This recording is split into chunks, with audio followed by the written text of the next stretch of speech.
Shalom, shalom, Israel. First off, giving all praises to the Most High and to His Son, Yahushua. Today's class is Nebuchadnezzar's dreams and Daniel's interpretation. And we're going to touch on this subject today because the dream that Nebuchadnezzar had was a similar to, we're going to go in that, and the interpretation God put through the spirit of Daniel to give us this understanding and to bring forth prophecies what's going to be happening in the latter days. So we're going to touch on this subject right now. It started off in the Babylonian kingdom. Babylon came against Israel in 586 BC. So it starts from there. But give me Sirach 44:1 right quick, guys.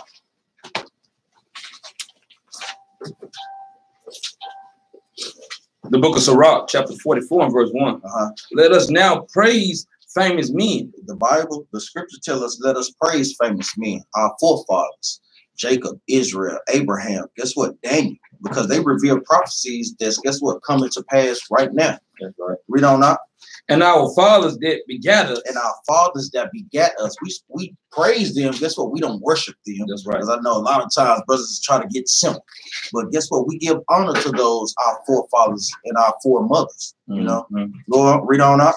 The Lord had wrought great glory by them through his great power from the beginning. Read that from the top again. The Lord had wrought great glory by them.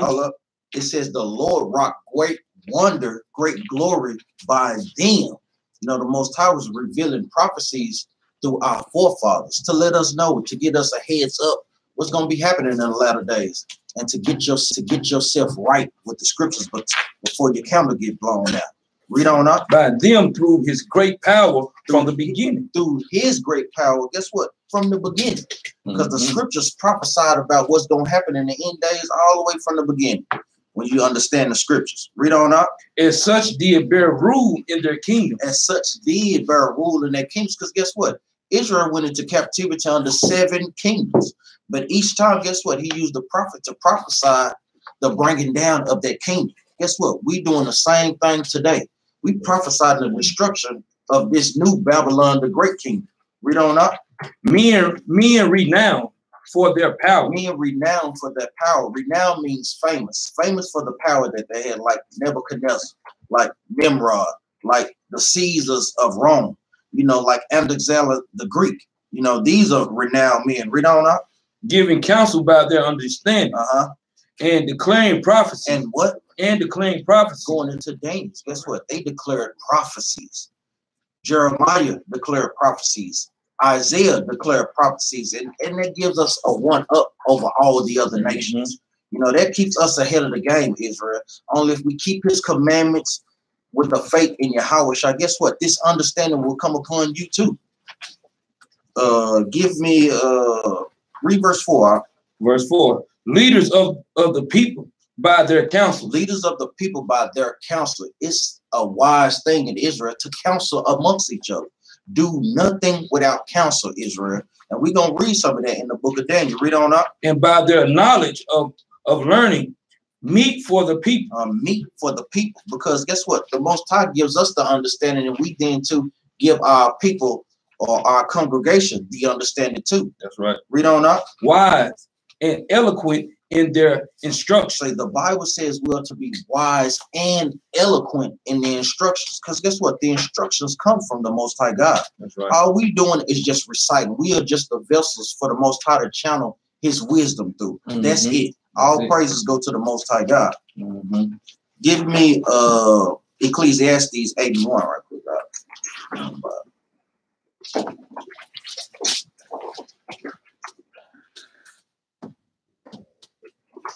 And today's class is titled Nebuchadnezzar's Dreams and Daniel's Interpretation. The book of Ecclesiastes, chapter 8 and verse 1. Now, we done went over this precept many a times. We're going to touch on it again. Go ahead, up. Who is as the wise man? It says, who is as a wise man? We know in order for you to be wise or have wisdom, guess what? You have to keep the commandments. According to Sirach chapter 19, verse 19 and 20 on down. Read on. And who knoweth the interpretation of things? It says, who knoweth the interpretation of a thing? Like, who can go into the scriptures and break down the interpretation of the parable that the Most High God is giving? Guess what? The Israelites can. Only if you are keeping the law, statutes, and commandments. Because, you know, we have some brothers in here, guess what? They may know that they Israel, but due to them not keeping the commandments, they don't have the proper interpretation of the scriptures. Read on up. A man's wisdom maketh his face to shine. Read that again. A man's wisdom maketh his face to shine. A man's wisdom maketh his face to shine. Because why do you think Moses came down and he had to be shielded when he came off that mountain? Because guess what? He was endowed, and the Most High gave him so much wisdom and knowledge. So he had to cover his face with a veil. Just like, guess what? Christ, with that power look of lightning coming upon his face, he was endowed with all wisdom and understanding. Wisdom make your face to shine.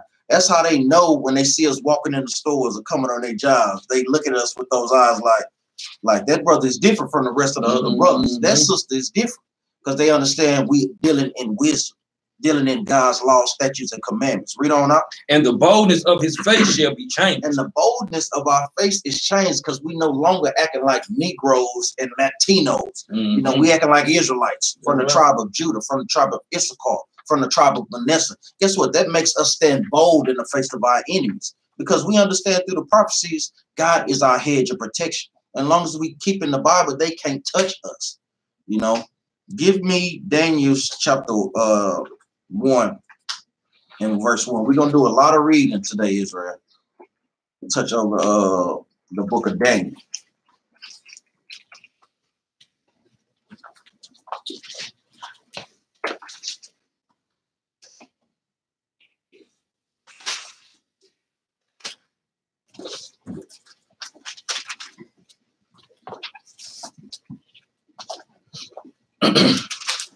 You go ahead, up. The book of Daniel, chapter 1 and verse 1. In the 3rd year of the reign of Jehoiakim, king of Judah, came Nebuchadnezzar, king of Babylon, unto Jerusalem. Jehoiakim was a wicked king of Judah. His brother started going off. His father before him, Josiah, was a pretty righteous man, but guess what? Even he fell off in the end. Started going all off, doing things, guess what? Meddling in other people's business that don't have nothing to do with him. You can read about this in 2nd Chronicles 36 and 5, and you can also read about it in 2 Kings chapter 24. Read on up. And besieged it. And besieged it. Nebuchadnezzar came upon the tribe of Judah, the southern tribe, and besieged it, took it into captivity. Read on. And the Lord gave Jehoiakim, king of Judah, into his hand. So the Most High gave him over to him because they was being wicked and not keeping the commandments. Read on. With part of the vessel of the house of God. And part of those vessels, guess what? They took our manures. They took the candlestick, all the things that we had in our temple. Guess what? They took it away and carried into Babylon. Read on. Which he carried into the land of Shinar. Shinar is synonymous with Samaria or Mesopotamia. Read on up. To the house of his God. And he brought the vessels into the treasure house of his God. And the king spake unto Ashpenaz, the master of his eunuchs, of his eunuchs, that he should bring certain of the children of Israel and of the king's seed and the princes, children in whom no blemish. Children in whom there was no blemish. Guess what?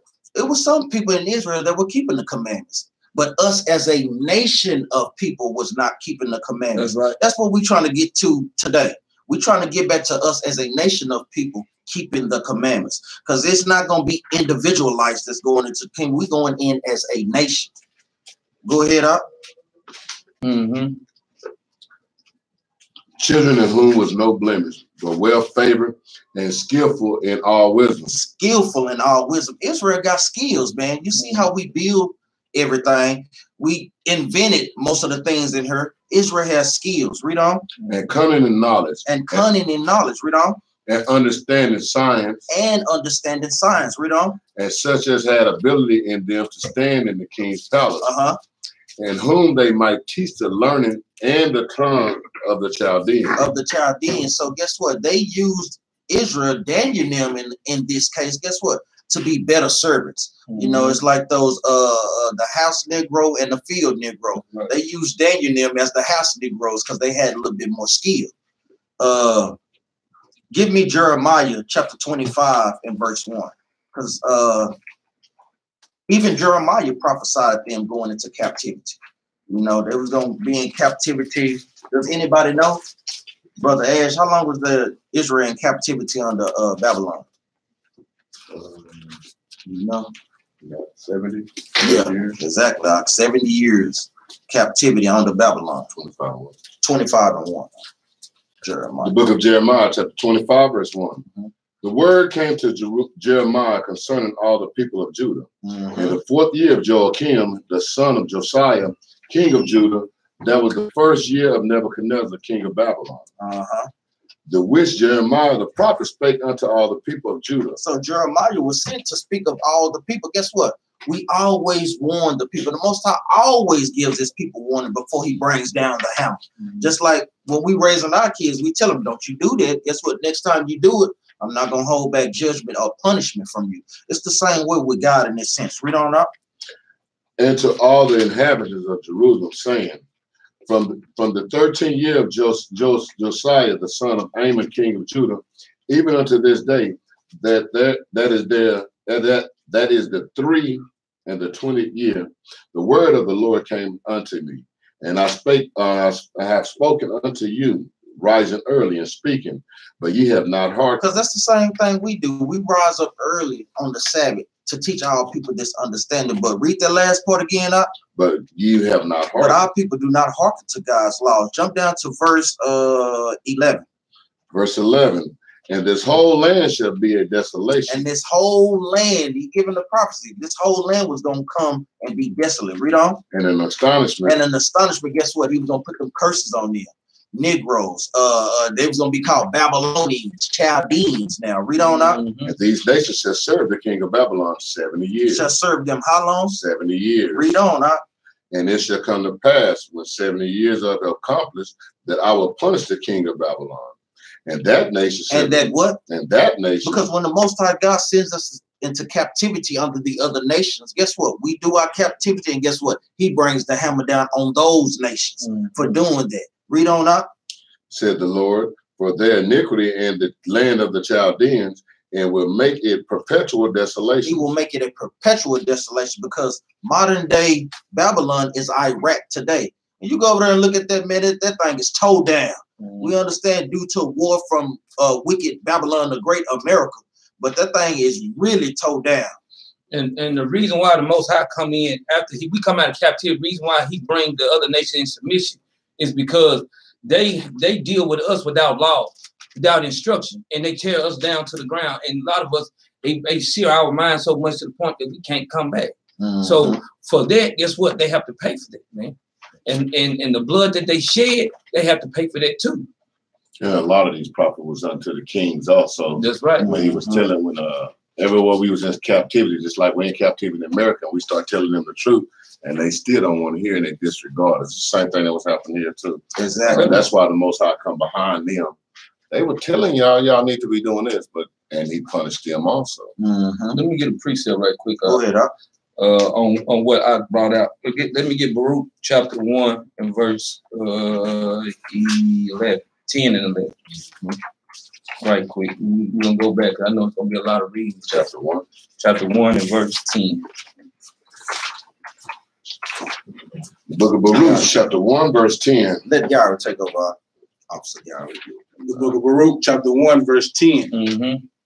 And they said, behold, we have sent you money to buy you burnt offering. This is wicked Judah, man, sending money to the king to buy burnt offering. Read.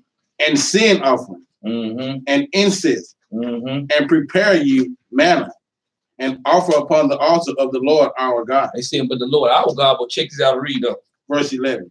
And pray for the life of Nebuchadnezzar, king of Babylon. So they praying for the life of Nebuchadnezzar. They want a king to be, they want a wicked king to be over them, man. Read. And for the life of Balthasar, his son, that their days may be upon earth as the days of heaven. They want these people to be reigned over them forever, man. That's how our people do, man. They go into all kind of wicked idolatry. That's why most our punches is the way he punches. Hold up, and we bring it up to today. That's a good scripture. They want America to rule over them forever. You see it all the time on Facebook. It was showing this black woman saying that she hoped we never come into power because she liked being under the rule of the so-called white man. He is known for setting up order. No, sister, the Israelites was. And that's just the astonishment of our people, man. Go ahead. And that's what we've gotten to that point where we think that man, if this white man don't do the things that he's got going on, we might fall. And that's how they got us. I remember when I was back in the world, I literally thought this in my own head. Yeah. I remember I was like, man, these white people, if they gonna do something, we ain't gonna be no good as a country. Exactly. And I was just be putting trust into them. Yeah. So, and that's exactly what, but when I got in this truth, I realized, man, we don't need them at all. Exactly. So they ain't number in the way. Exactly. Now let's go to 2 Kings chapter 24. Because Babylon came upon Israel in 3 ways. We're going to read about these 3 ways. Give me what is it? 2 Kings 24 and 14.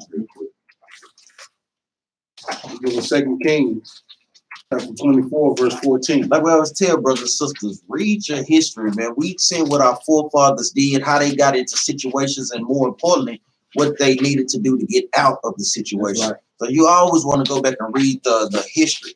You know, 1 King, 2 King is showing you the kings of Israel that reigned after the time of Solomon. You know, all that lineage. Read on up. The book of 2 Kings, chapter 24, verse 14. And he carried away all Jerusalem, and all the princes, and all the mighty men of valor. Value. Even 10,000 captives, and all the craftsmen and smiths. So guess what? This first wave, they was taking the prestige, or really the strong of Israel. Because once you take the strong men, the mighty men, guess what? Your kingdom is basically over with. Because you have nobody to stand there in the fight. You no longer have craftsmen to make weapons for you. You no longer have soldiers to hold those weapons in their hands. That's the thing that they took. If you want to take hold of a strong man's house, you got to take the strong man down. Then you can spoil his goods. Exactly. That's in the scriptures. Read on, huh? None remain. Save the poorest sort of the people. Save the what? Save the poorest sort of the people. So guess what? He took the strong first. Let's see who he took second. Read on, huh? And he carried away Jehoiakim to Babylon, and the king's mother, and the king's wives, and his officers, and the mighty of the land. So that second wave, guess what? He took the prestige. He took the king, his wives. Guess what? Because they no longer had a defense. So guess what? They happy pickings for the Babylonians. Read on up. Those carried he into captivity from Jerusalem to Babylon. To Jerusalem to Babylon. Now let's jump up. Because when you read down, they set up a puppet king. Like what America does today. They go in, overthrow the country, and then put who they want to be in rulership. Same thing they also did to Native Americans. Exactly. The first thing they did was murder all of the chiefs of every tribe. And then they went in and started trying to make deals with them. Exactly. Jump down to verse 25 and verse 8. The book of 2 Kings chapter 25, verse 8. And in the 5th month, on the 7th day of the month, which is the 19th year of King Nebuchadnezzar, king of Babylon, came Nebuchadnezzar, captain of the guard. So came Nebuchadnezzar, his captain of the guard. Read on. A servant of the king of Babylon unto Jerusalem. Jump down to verse 11. Verse 11. Now the rest of the people that were left in the city. Because guess what? Like we said, they came and took the strong. They came and took the prestigious. Now it was the rest of the left of the people. Read on. And the fugitives that fell away to the king of Babylon. With the remnant of the multitude did Nebuchadnezzar and then the captain of the guard carry away. So guess what? He came back and took the rest of the people, the ones that was running as fugitives away from the king of Babylon. He came and got their behinds too. When nobody excluded from this punishment, but we're gonna read on and see who was. Read on. Hold on, let me that's Nebuchadnezzar. Oh, praise. You got that up? Nebuchadnezzar. Okay. But the captain of the guard left of the poor. Read that again, huh? But the captain of the guard left of the poor. Guess what? He left the poor of Israel. Read on up. Of the land to be vine dressers and husbands. Yes, basically to be slaves, That's really, right. in their own That's right. in their own country. Because once you leave the poor, guess what? They don't have the resources or the means to build it up or to maintain its function as a great kingdom. So they understood strategic war through the Most High, because the Most High was jacking their behinds up, man. He said he just got tired of it, man. So he left the poor of Israel. And that's the thing one of the reasons they keep us poor today. They Exactly. keep us poor, and the people they give the money are the people that they can control. And the thing is, and this is how you leave people poor. Like I say, you take the resources from a person, then you make them come back to buy everything from you, or to get everything from you. That's how you keep people under submission. When they got to get a want of all things from you, yes, you up under submission then. That's exactly right. And I'm glad I brought that up, man, because it's our job to show our people that the Bible is a real book. Guess what? This stuff is playing on today. Just like Captain Maccabee just said and Captain Jeroboam just said, we the poor now, so they understand how to keep us at the bottom and keep us in sin because we are the poor. Now let's go back to Daniel and finish chapter 1, verse 5.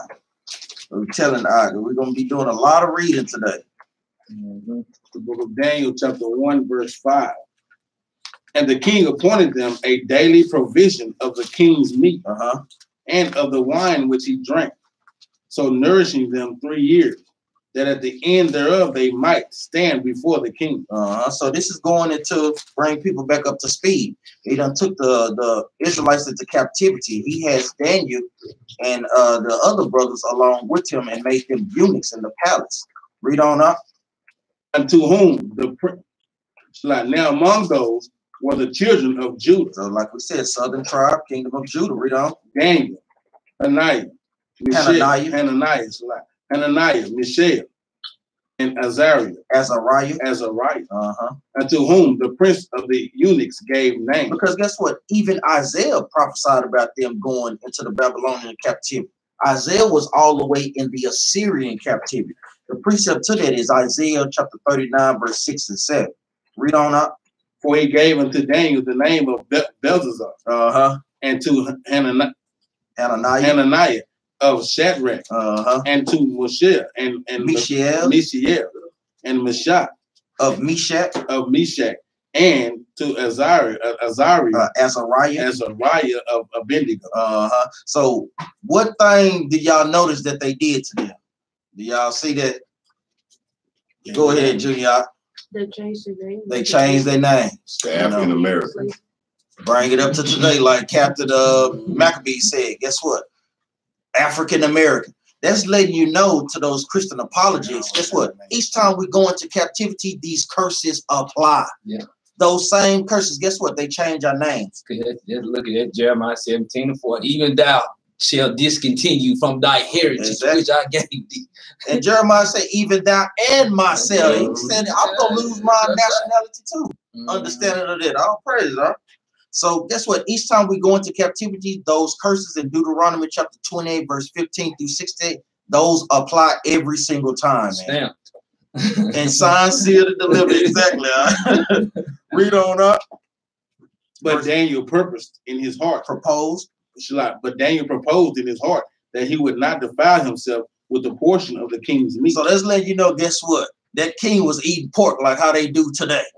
Daniel didn't want to be defiled with that thing. Let's see what Daniel did. Nor with the wine which he drank. Therefore he requested of the prince of the eunuchs that he might not defile himself. Let's see what happened. Read on. Now God had brought Daniel into favor and tender love with the prince of the eunuchs. Because guess what? Even while we in captivity over here, matter of fact, we let the scriptures that say, give me Proverbs chapter 16, verse 7. Because even while we in captivity, the Most High always finds a way for us if we keep in his commandments. That's right. He's going to make this captivity as easy as he can within the means. You know, we still under punishment. You know, when you punishing your son or your daughter, guess what? You punishing them, but you still have sympathy for them. The book of Proverbs, chapter 16, verse 7. When a man's way pleased the Lord. When a man's ways please the the Lord's. Guess what? That means keep his commandments. Read on. He maketh even his enemies to be at peace with him. He make it what? He maketh even his enemies to be at peace with him. So guess what? Even while we in captivity, guess what? The Most High, guess what? Make even our enemies be at peace with us. Because a lot of time, I ask brothers and sisters, when the last time they done got pulled over by the police, you know, or done had a gun pointed down their head. If you keeping these commandments, guess what? The Most High will keep you under a hedge of protection, Israel. He will make sure that you have the things that you need. We just got to trust and have faith in him. Let's go back. So he brought Daniel to great favor with the prince of the eunuchs. Read verse 10. Verse 10. And the prince of the eunuchs said unto Daniel, I fear my lord, the king, who hath appointed your meat and your drink.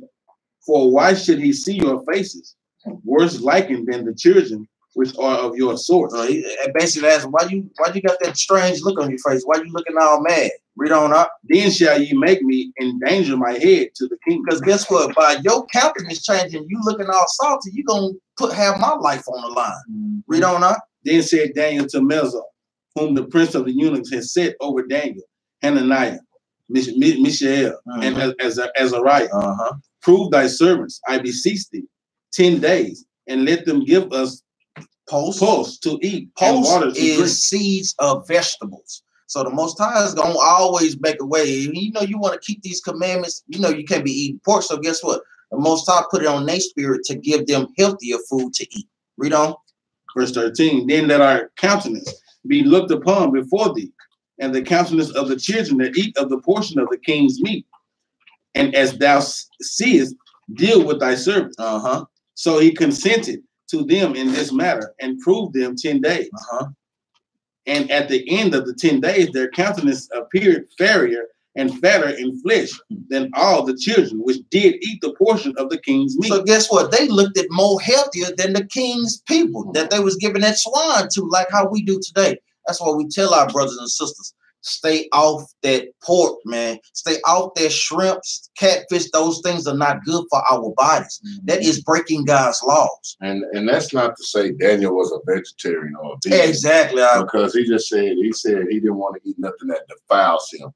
Other meats, lamb does not defile him. Exactly. So he's just saying that what they eating, just give me this. I'll just take this. Exactly, man. And when you go up to verse 12, he said, prove thy servant. That's what he was doing for the 10 days. He was proving Daniel. That never said he was. That means test thy servant. That's how he was doing. And I'm glad I hit on that. We always got to constantly hit on those points because they love to say we ain't supposed to eat meat. So if we can't eat meat, you'll be breaking the Passover because we commanded to eat lamb during the Passover. You know, we got to understand, go to the scriptures, Israel. Don't be falling for man's doctrine. Guess what? He tells us the dietary code in Leviticus. Just do what the Lord commands us. Leviticus 11 start out. These are the beasts which you shall eat. So I'll be like, he said we can eat meat. So you got people that'll tell you otherwise. And like we tell brothers and sisters, and I gotta also make sure we touch on this. Turkey is, we can eat turkey. Turkey is not a bird that's defiled. I mean chicken. Because I know we heard with one of the brothers, he was calling to make sure that we could eat turkey or chicken. Those are both meats that we can eat. Yeah, they're not birds of prey. Yeah, exactly. That's the main thing. Birds of prey are like vultures, hawks, things that scavenge, osprey, eagles, and so forth. You know, we're not commanded to eat those, but we can eat chicken and turkey. You got some more? No, go ahead up. Verse 16. Thus Melzar took away the portion of their meat and the wine that they should drink, and gave them pulse. So he just took it all the way totally from them and kept giving them what the Lord had gave them. Read on. As for these 4 children, God gave them knowledge and skill in all learning and what? And skill in all learning and wisdom. He gave them skill in learning and in all wisdom. Guess what? We have those same skills today, Israel. We just got to open it up and learn how to use them, Israel. And see that he gave them skill because they was obedient to him. Exactly. That's why he gave it to them. Go ahead, That's the key point. I'm glad I brought that out. They was keeping the commandments. Read on up. And Daniel had understanding in all visions and dreams. And Daniel had visions in interpreting dreams. Who else had that ability to interpret dreams? Do anybody know? Who? Benaniah? Joseph. Yeah, you done gave the outside. Go ahead, I said anyway, Junior, bro. Joseph also had those same abilities to interpret dreams. Read on. Verse 18. Now at the end of the days that the king had said he should bring them in, then the prince of the eunuchs brought them in before Nebuchadnezzar, and the king communed with them. And among them all was found none like Daniel, Hananiah, Mishael, and Azariah. Therefore stood they before the king. Read on. And in all matter of wisdom and understanding, that the king inquired of them. So guess what? The King Nebuchadnezzar is going to them for advice, or so to speak. Read on up. He found them 10 times better than all the magicians and astrologers that were in all his remnant, in all his realm, all his kingdom. Because guess what? We have those same abilities today. They come to us for their advice. Then they kick us out the way once they done got they good advice for us. Right. Like we done made a lot of the inventions. Guess what? We didn't know anything about patents. So guess what? They kicked us. They got the invention, kicked us out the way, and then patented our invention. Still the same thing today. Read on up. And Daniel continued even until the first year of King Cyrus. Now, this is really what we're going to focus on, chapter 2. Read on up. Chapter 2. And in the second year of the reign of Nebuchadnezzar dreamed dreams. So we're going into, like the class's title, Nebuchadnezzar's dream and Daniel's interpretation. So this is going to cover what Nebuchadnezzar's dream was. Read on up. Wherewith his spirit was troubled, and his sleep break from him. So he had a terrible dream. You know, like how we dream sometimes. You wake up in the dead of night, sweat like that. What did that dream mean? Read on up. Then the king commanded to call the magicians and the astrologers and the sorcerers and the Chaldeans, for to show the king his dream. So they came and stood before the king. And the king said unto them, I have dreamed a dream, and my spirit was troubled to know the dream. So he wanted to know what the dream was. Let's see what this wicked king did. Read on. Then spake the Chaldeans to the king of Syrat, O king, live forever. Tell thy servants the dream, and we will show the interpretation. The king answered and said to the Chaldeans, the thing is gone from me. I can't remember the dream. Read on out. If you will not make known unto me of the dream. So he telling them, I can't remember the dream, but if you don't make me remember what I dreamed, now what kind of stuff is that? I can't get in your head and know what you done dreamed about last night. That only one person can do that. Read on up. With the interpretation thereof. Then he wanted them to interpret the dream. Read on. You shall be cut in pieces, and your houses shall be made a dunghill. So this is some wicked stuff that this king is doing. He telling them to remember the dream that he had and give him the interpretation. Man, and that brings you into modern day how they act. Man, they mannerism is just the same. They do the same old power. If they can't get it, they gonna destroy everything around. Yeah, that's another good point. Read on up. But if ye show the dream and the interpretation thereof, ye shall receive of me gifts and rewards and great honor. Therefore, show me the dream and the interpretation thereof. Read on up. They answered again and said, let the king tell his servants the dream. He's like, we can't tell you your dream, but if you tell us the dreams, man, maybe we can help you out some. Read on. And we will show the interpretation of it. The king answered and said, I know of certainty that ye would gain the time, because ye see the things is gone from me. So he making them say, guess what? Y'all gonna tell me the dream because I can't remember the dream. You know, that's just the utmost wickedness, man. Hey, that brings you in modern day first 48. When they give their cigarette, they say, hey, what you do? Like, man, I ain't did nothing. Give him the cigarette. Oh yeah, such. He's spilling the beans from when he was 2 years old. The beans. You know, they gonna spill the beans, man. Read on, huh? You got something, man? No. Go ahead, huh? But if ye will not make known unto me the dream, there is but one decree for you. He's like, well, if you can't make me remember my dream and interpret it for me, I got something for y'all. Read on up. For ye have prepared lying and corrupt words to speak before me, till the time be changed. Therefore, tell me the dream, and I shall know that ye can show me in the interpretation thereof. And it's kind of a slug. You know, the Most High is theatrical in this way. Y'all supposed to be the wise men, the astrologers, and the mighty men of Israel.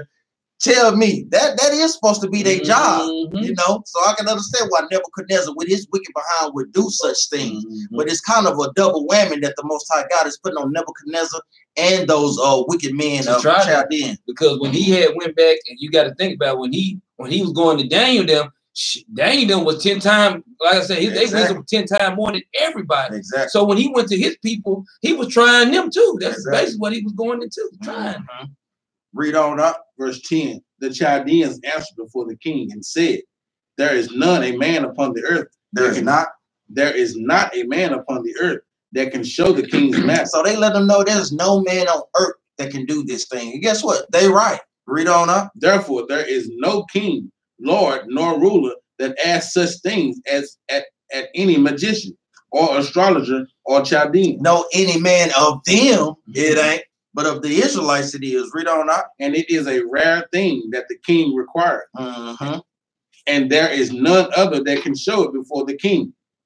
Except the God. Except the what? Except the God. So they even knew this. Read on out. Whose dwelling is not with flesh. Whose dwelling is not with flesh. Read on out. For this cause the king was angry and very furious and commanded to destroy all the wise men of Babylon. So he's so pissed off, he ready to just kill everybody, man. He see blood. Read on out.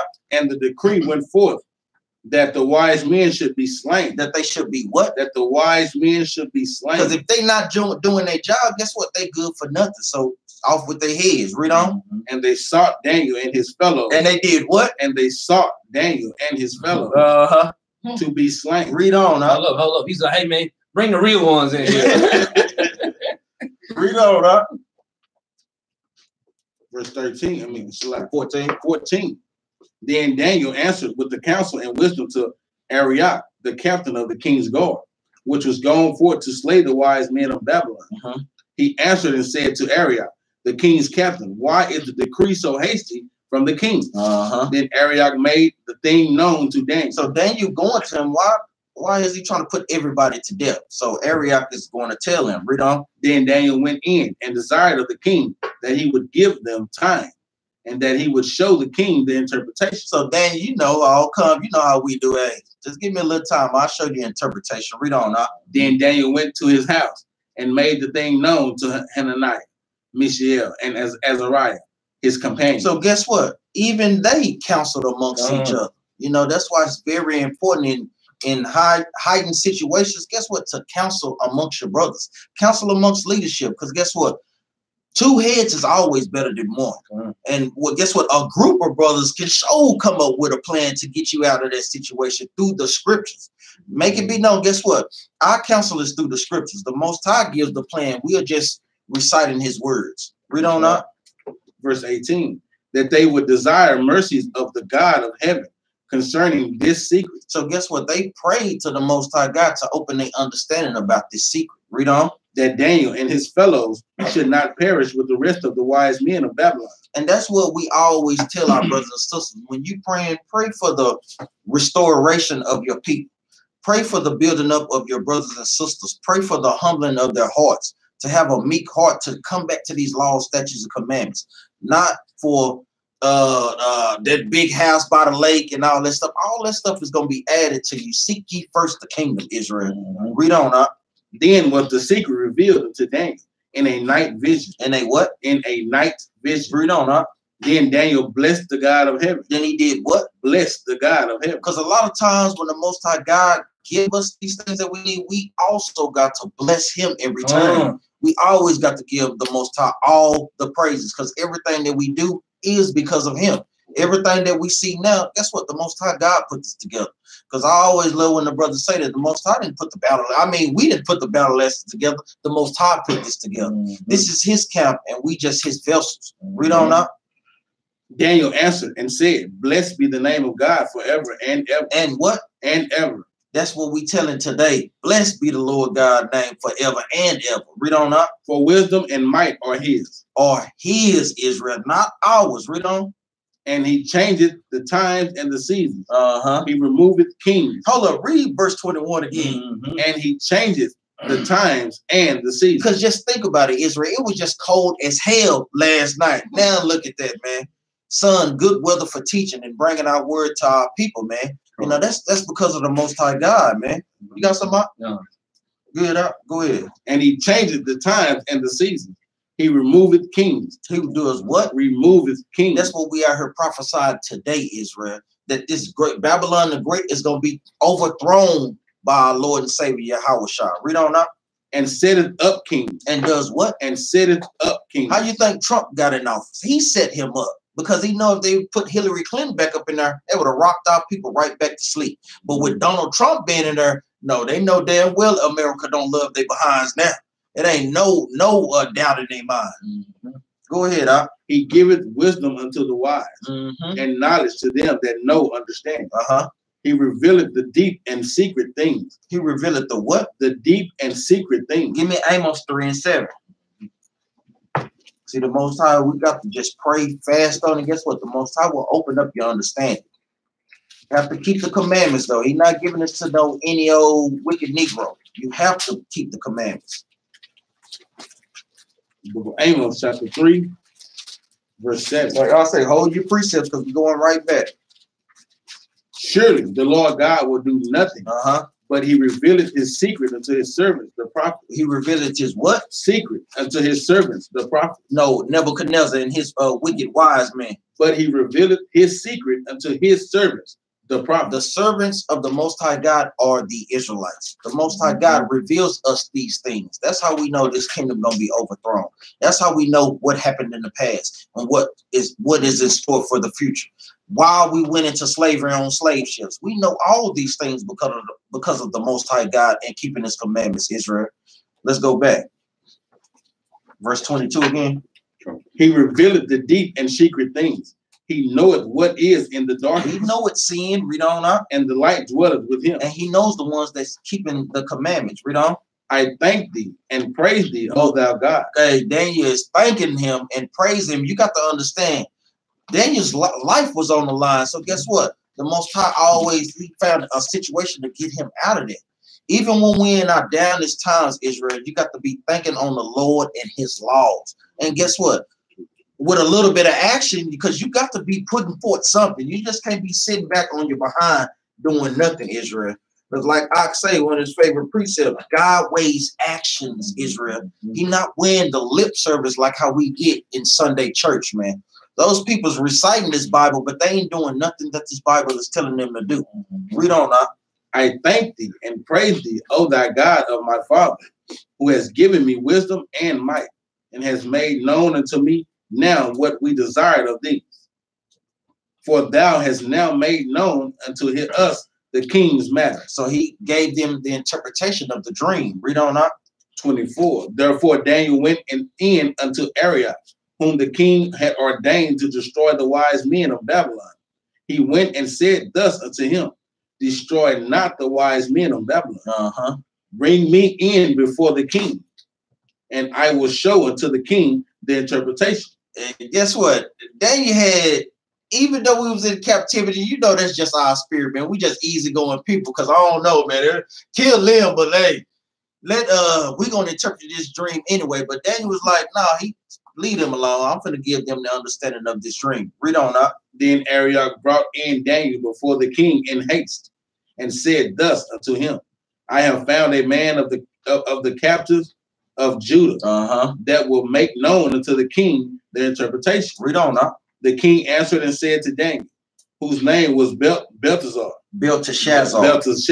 Because they changed his name. Read on up. Art thou able to make known unto me the dream which I have seen, and the interpretation thereof? Let's see what Daniel said. Daniel answered in the presence of the king and said, the secret which the king has demanded cannot the wise men, the astrologers, the magicians, the soothsayers show unto the king. So guess what? He's shooting them shots, man. You know, we got to shoot little slugs every now and then, man, at the other nations, because what do you have them here for? You know, that's their job, man. Let them do that. Let them do your bidding.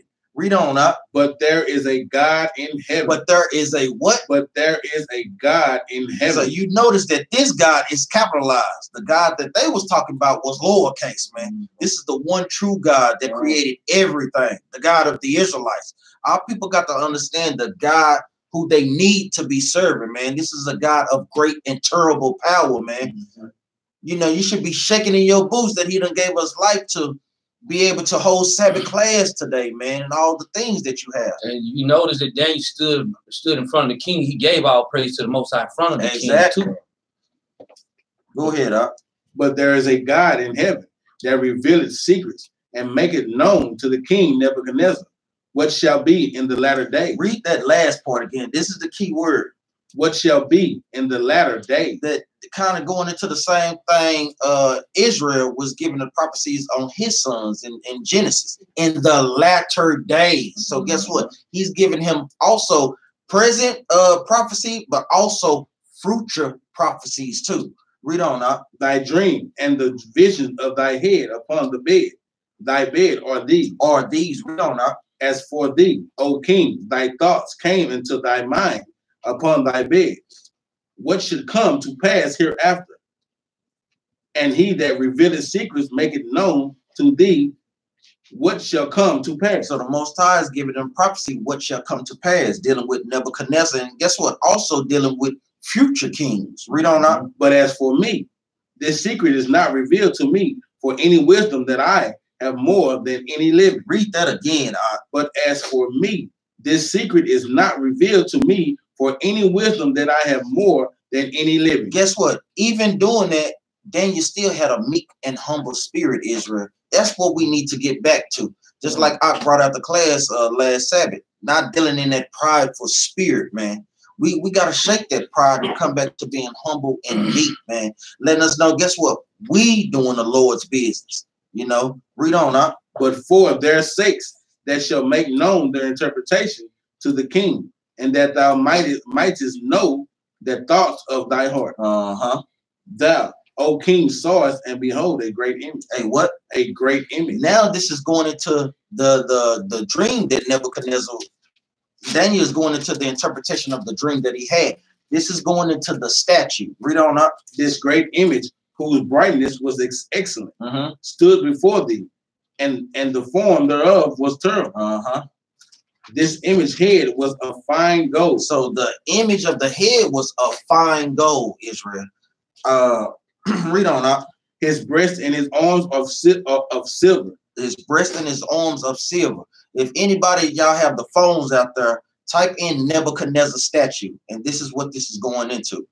Read on up. His belly and his thighs of brass. His belly and his thighs was of brass. Read on. His legs of iron. His legs of iron. His feet, part of iron and part of clay. So the feet was part of iron and part of clay. Read on up. Thou sawest till that a stone. Hold up. Stop at verse 34. Now he's given the description of the dream, and that dream was talking about a statue. But that statue is a similitude for something. And that's what we tell brothers and sisters. A lot of times the Most High speak through parables and similitudes. Even when Daniel interpreted the dream, Nebuchadnezzar still really didn't know what it was. You know, he didn't understand. He just knew his head was of gold. Read on up. 34.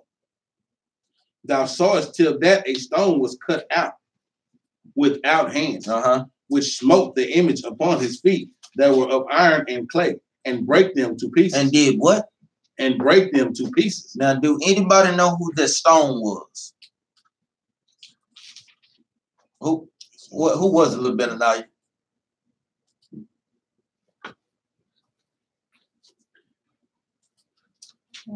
Somebody know who the stone was?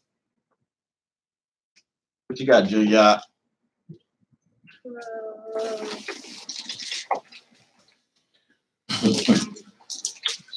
Brother Justin, you know? Israel. Yeah, raise your hand now. What you got? Israel. What you got, Julia? Was it Roman? Let's get that precept on. Hold up. What you got? Who? Let's get a precept real quick. Give me Isaiah 28:16. Let's see who that stone that broke that statue down to the ground.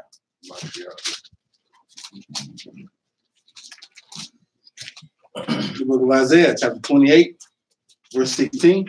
Yeah.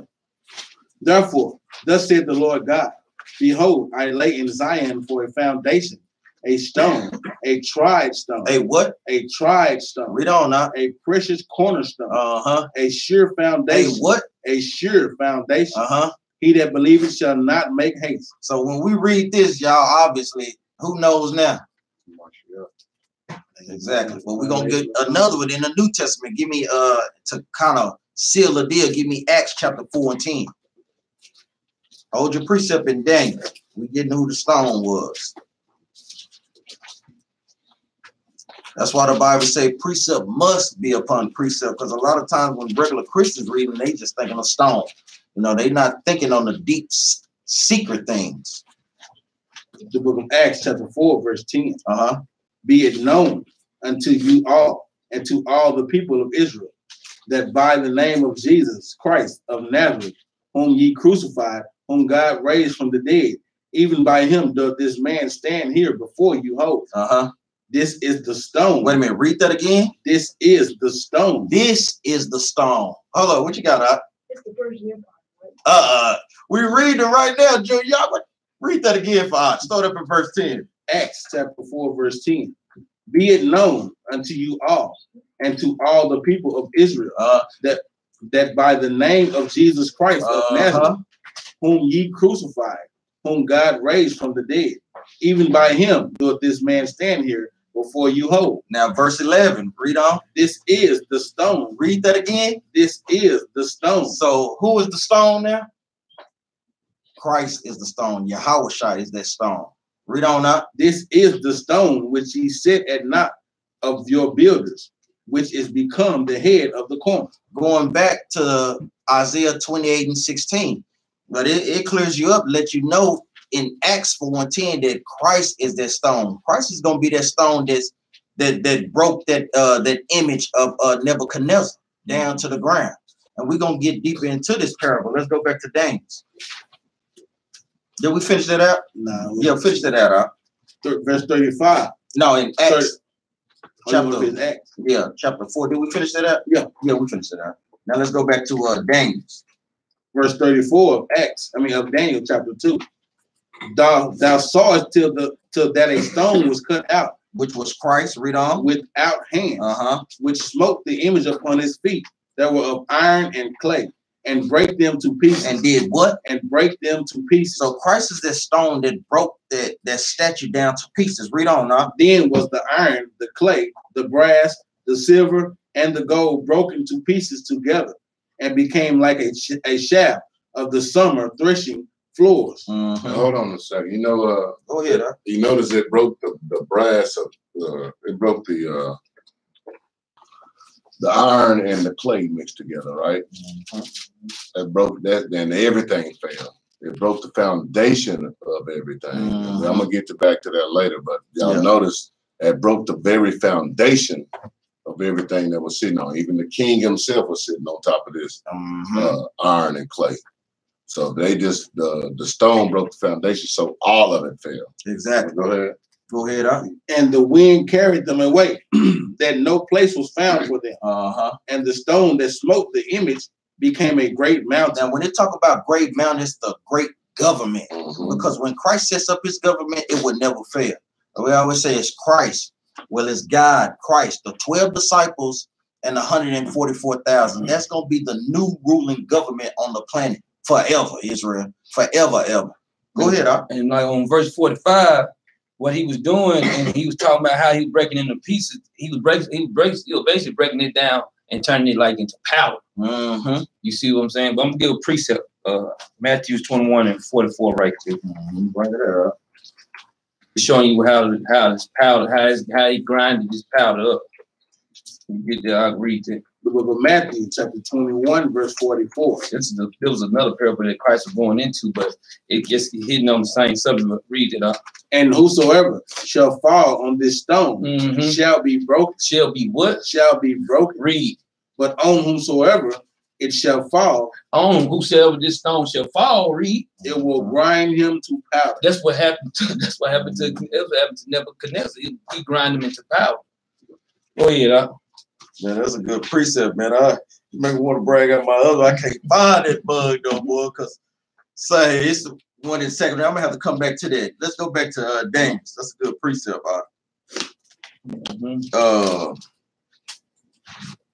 Go ahead. And the wind carried them away, that no place was found for them. And the stone that smote the image became a great mountain and filled the whole earth. And filled the what? The whole earth. So when Christ set up this government, it's going to fill the whole earth. The Israelites is going to have control of the planet Earth once again. And guess what? This kingdom will not ever fail. Read on out. This is the dream, and we will tell the interpretation thereof. So he told the dream. Now he finna tell the interpretation of the dream. See, a lot of times in the scriptures, you can go precept upon precept, or guess what? The answer may be below or before, or guess what? It may be a few chapters over. That's why it's very important to follow God's directions on how to read the Bible. Read on up. This is the dream, and we will tell the interpretation thereof before the king. Thou, O king, art a king of kings. For the God of heaven hath given thee a kingdom. So he telling him, the God of heaven, the Most High, gave Nebuchadnezzar a kingdom. Read on. Power and strength and glory. And wheresoever the children of men dwell. So because during the Babylonian times, Babylon was conquering everybody. They had conquered everybody, the Egyptians, because like even in that book, during that time, that book that Captain Maccabees had, guess what? They overtook the Egyptians. They was still a powerhouse too, but they conquered them. The Assyrians, the Persian Medes was doing this time too, but they wasn't as great as the king of Babylon. And then they overthrew, guess what? The Israelites. Read on up. And whosoever the children of men dwell, the beasts of the field and the fowls of the heaven hath he given into thine hand, and hath made thee ruler over them all. So God made King Nebuchadnezzar ruler over that whole region. He was the ruling race of the planet Earth during this time. Read on up. Thou art this head of gold. Thou art what? This head of gold. So doing that in that statue, Nebuchadnezzar was that head of gold that Daniel was that in that dream that Daniel was interpreting. Read on up. And after thee shall arise another kingdom, inferior to thee. Hold up. Read that again up. And after thee shall arise another kingdom, inferior to thee. Inferior to thee. What nation came after the Babylonian captivity? Does anybody know? The Persian captivity. The Persian and the Medes captivity came after Babylon. Like we tell brothers and sisters, write these things down so y'all can have these notes. We got. Go ahead. Because at this time we was also a captive. The northern kingdom had went into captivity under Assyria. Exactly. At the same time, but the next major people was the Persian. Exactly. So that was that next kingdom that came after Babylon. Go ahead, up. And they didn't rule like and that's another thing too. The Persians stayed in there a lot around their area. They didn't go out and like Babylon, and that's why he was talking about they lesser than inferior to the They didn't try to go and just take over everything. Yeah. Go ahead. And after thee shall arise another kingdom, inferior to thee, and another third kingdom of brass. So does anybody know that third kingdom? Who came after the Persians and the Medes? Wrong. You're wrong. Raise your hand. Now, the Greeks came after the Persian and the Medes. That's why we say when we're doing these classes, you can always kind of put it together. The Bible is laying down, and it's like a Rubik's Cube, and you got to kind of put it together, with all the information, all the notes that you carry, because Alexander came to power in 333 BC. Guess what? He was fighting the Persians. The Medes started out first, but then the Persians overtook the Medes. They were greater than the Medes, and it became the Persian Medo captivity. And the Greeks, that's who took out all the Persians. Exactly. They was outnumbered. In fact, when you go ahead, Alexander the Greek, that's what he did first, took over the Persians. Exactly. And but I want to show y'all something too. But when he's reading this, I'm going to show you a little something. You want to break it out now? Yeah, go ahead. 39. Verse 39. And after thee shall arise another kingdom, inferior to thee, And another third kingdom of brass, which shall bear rule over all the earth. Hold on, man. It says that. Now, I'm going to show you a little something right there. It's thrown in there, but nobody, I don't know if people catch this. It says, brass, which shall bear rule over all the earth. Now, anybody, where the Edomites come from? Where is that at? Russia. Georgia, Russia. What's the symbol for Russia? A bear. Read that again. And after thee shall arise another kingdom, inferior to thee, and another third kingdom of brass, which shall bear rule What over. shall do what? Which shall bear. That's not bear like B-A-R-E. That's bear. It's down in there. It's letting you know that this is that kingdom right there, that third kingdom. And it's they bear rule. The Russian is, like I said, sometimes you got to look and analyze almost every word. Sometimes. You do. You actually do. I mean, you can go back and get a whole different meaning when you go back. Okay, let me just learn what that word is talking about right there. And you'll start getting things that you've never seen in the scripture before. And that's what we tell brothers and sisters. You also got to have a basic understanding of world history. Mm-hmm. That is vital to the understanding of the scriptures too. Because you got to put all the pieces together. You got some more? No, go ahead.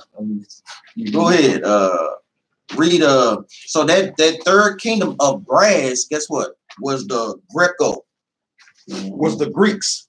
They was that kingdom of brass. Read on up, verse 40. And the fourth kingdom shall be strong as iron. And the fourth kingdom, who came after the Greeks? Rome, exactly. Mm-hmm. The Romans came after the Greeks. Read on up. And hold on. And what would the Romans? What did the Romans do? What were they? How did they become so powerful? Anybody? A lot of times, military. That's why it's talking about iron. And military, just like what's today. United States, what? The military is an iron military. Tanks, bombs, aircraft carriers, everything of iron. The same thing it's talking about. A key thing to kind of understand the scriptures, looking at those key words too, like Alk is bringing out. You know, you always want to look at little key words in there that stand out. Read verse 40 again, Alk. And the fourth kingdom shall be strong as iron. So this fourth kingdom was Rome. Read on. For as much as iron breaketh in pieces and subdueth all things. And as iron that breaketh all these. Because when Rome came on the scene, guess what? They was breaking nations in pieces, man. They was conquering, man. They wasn't playing no games. And it's kind of like what America does today. That's where they take these things from Rome. You know, Greece, the same people, exactly. Yeah. You know, Rome overtook Greece and it became the Roman Greco army. And the Greek word for Edom is what? Idumea. You know, it's going into the same people. Read on now. And the fourth kingdom shall be strong as iron. For as much as iron breaketh in pieces and subdueth all things.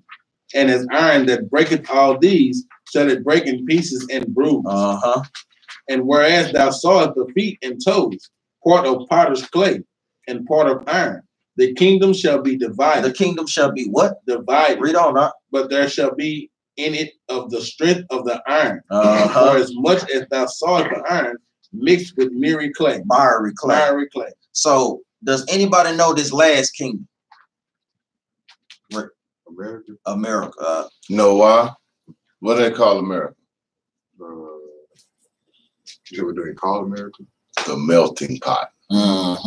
Where everybody's mixed and doing any and every. That's why it's what this is. That miry clay, a mixing of variety of different things. And we're gonna go back over this to give y'all more understanding on that too. Read verse 41 again. And whereas thou sawest the feet and toes, part of potter's clay and part of iron, the kingdom shall be divided, but there shall be in it of the strength of the iron. The strength of the what? Iron. The ways of Rome. The military. The military. The military. Because the 10 toes represents what? Do y'all know? What does the 10 toes represent? What, Levin and I? Anybody know? Think about it. 10 horns. Who? The 10 horns. What are the 10 horns today? Bring it up to today. What you got, Junior?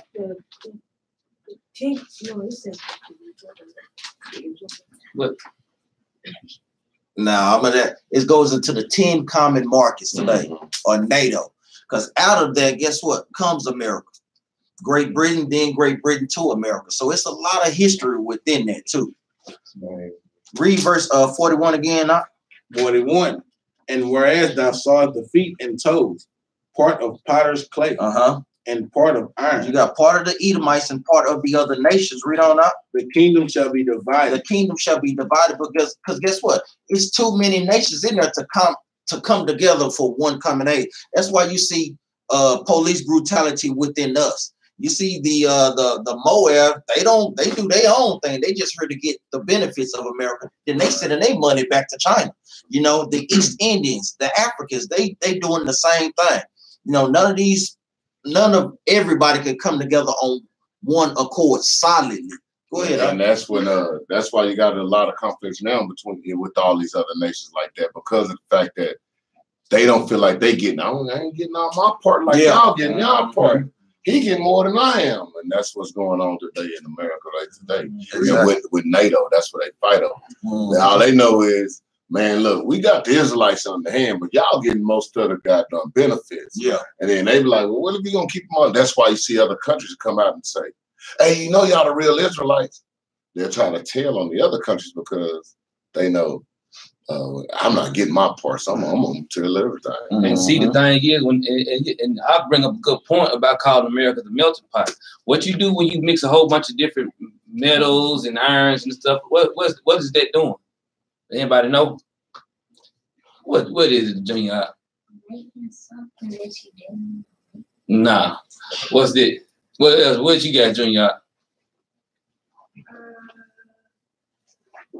Okay. what they're basically going into, when you mix all them different metals, you're trying to make something tough.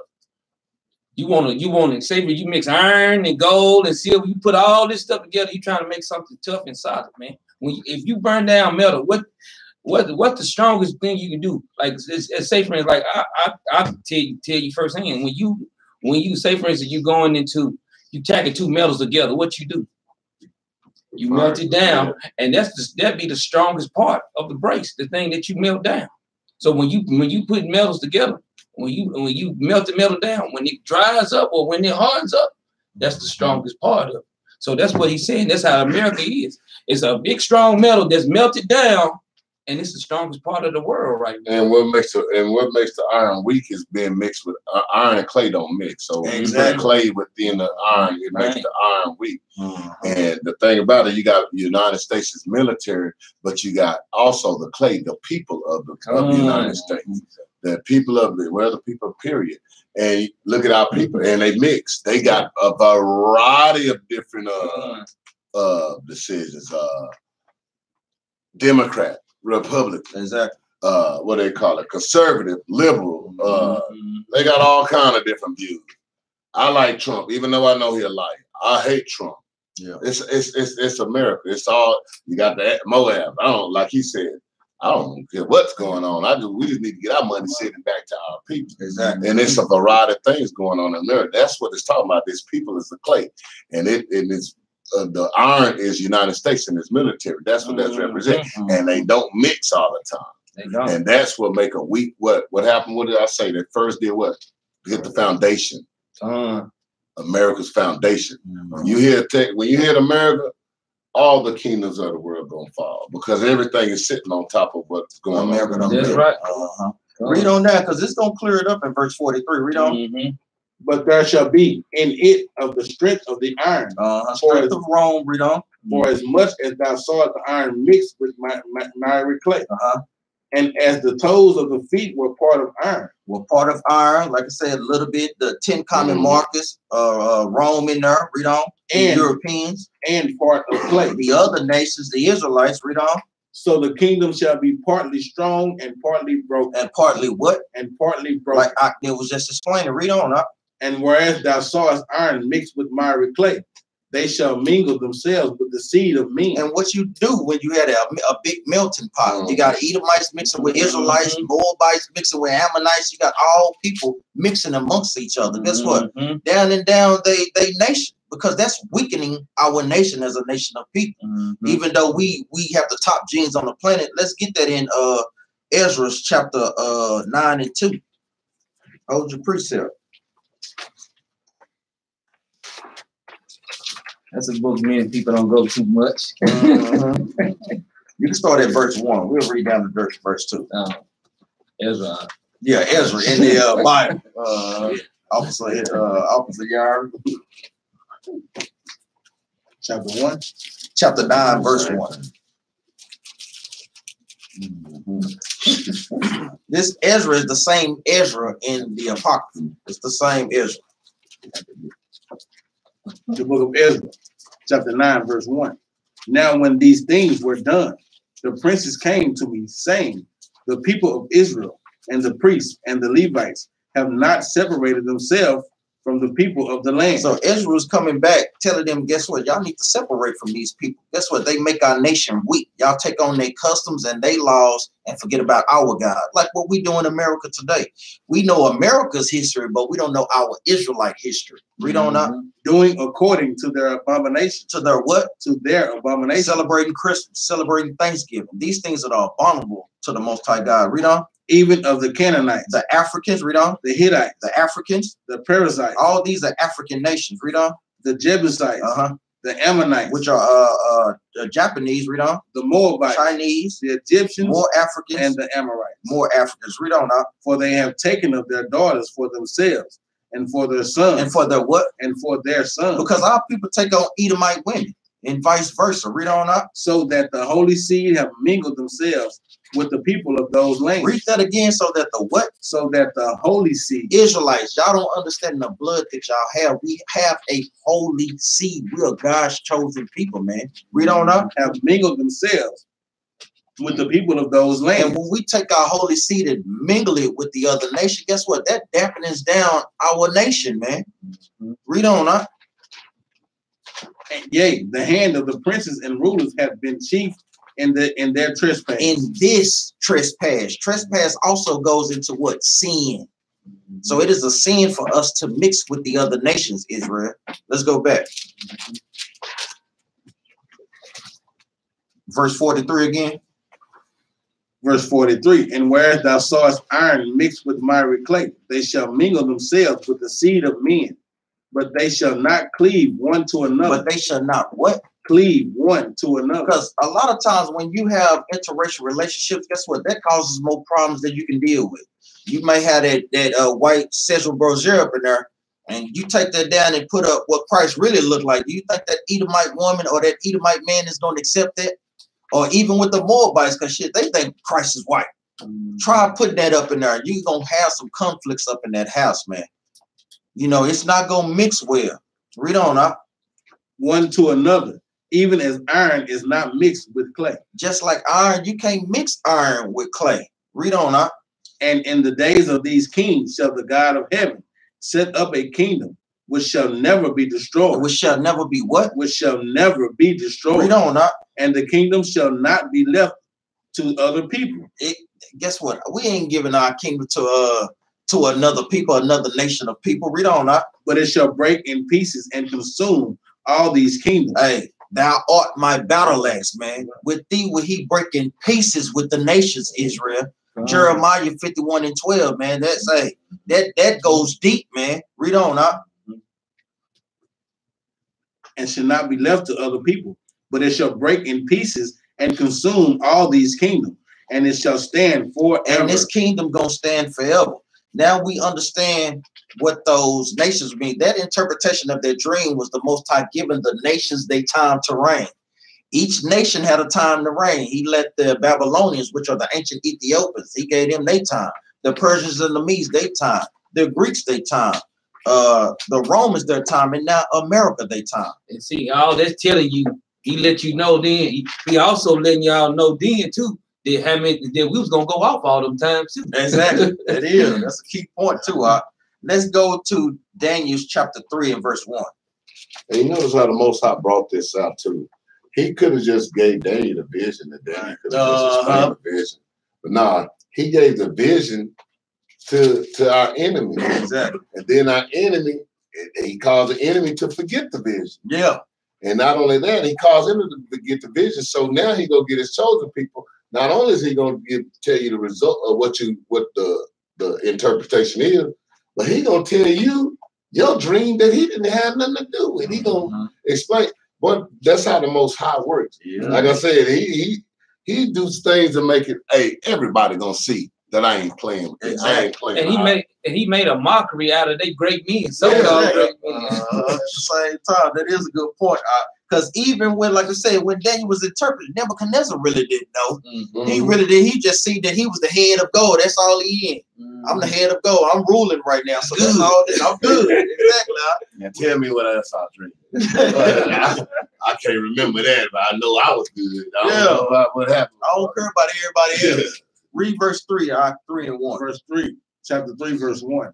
Nebuchadnezzar, the king, made an image of gold, whose height was 60 cubits. Now, a score is 20. Now, this cubit is from the tip of your finger to your elbow, so to speak. Read on up. And those breadth thereof 6 cubits. He set it up in the plain of Dura, in the province of Babylon. So he built a great big old statue. Did the measurements in feet is 90 feet by 9 feet wide of gold. So this was a big old golden statue, man, to reverence himself. They thinking that Sam Houston is a big statue. All gold. It's hard to kind of top that. Now give me, we're going to jump to Daniel 7, because Daniel 7 is going into the same thing, but it get a little bit more in depth. Daniel chapter 7, verse 1. Go to Daniel chapter 7, verse 1. In the first year of Belshazzar. Now this is King Nebuchadnezzar's son. Read on up. King of Babylon. Daniel had a dream and visions of his head upon his bed. So Daniel had another dream and a vision. Read on. Then he wrote the dream and told the sum of the matter. Daniel spake and said, I saw in my vision by night, and behold, the 4 winds of the heavens strove upon the great sea. The 4 winds is 4 kings. When you later read down, it'll tell you that, but we jumping ahead a little bit. Read on. And 4 great beasts came up from the sea, diverse one from another. So in Nebuchadnezzar's dream, guess what? He had a statue that represents something. Now in his son's dream, it's going into 4 beasts. Read on up. The first was like a lion and had eagle wings. Read that again up. The first was like a lion and had eagle wings. Now, whose mascot was a lion with eagle's wings? Y'all should know this. It was the Babylonians.